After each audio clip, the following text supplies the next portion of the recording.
রাত ৩টা। পুরনো একটি ট্রেন ধীর গতিতে ঢুকছে রাজবাড়ি স্টেশনে। চারিদিকে নিস্তব্ধতা, শুধু প্ল্যাটফর্মের এক প্রান্তে দাঁড়িয়ে থাকা লোকটা ছাড়া আর কেউ নেই। তার হাতে একটা হলুদ খাম। নাম তার হাসান, পেশায় ডাক বিভাগের কর্মচারী। আজ সে এক অদ্ভুত মিশনে এসেছে, 50 বছর আগে লেখা একটা চিঠি পৌঁছে দিতে। চিঠিটি পাওয়া গিয়েছিল পুরনো ডাকঘরের গুদামে, একটি বন্ধ ট্রাককে ধুলোয় ঢাকা। খামের উপরে লেখা, খালিদা রহমান, রাজবাড়ি। পাঠাতে দেরি হয়নি, সময় এখনো শেষ হয়নি।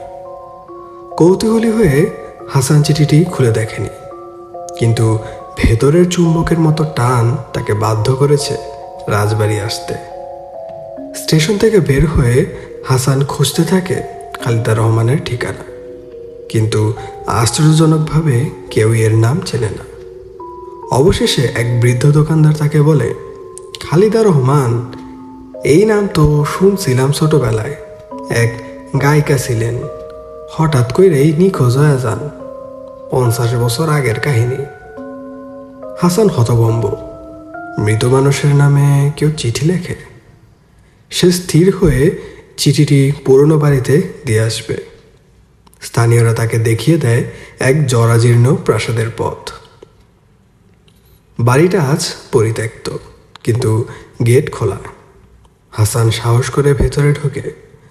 দেওয়াল জুড়ে পুরনো ছবি, ঝুলে থাকা শাড়ি, আর একটা গ্রামোফোন, যেটা নিজে নিজেই হঠাৎ চলতে শুরু করলো।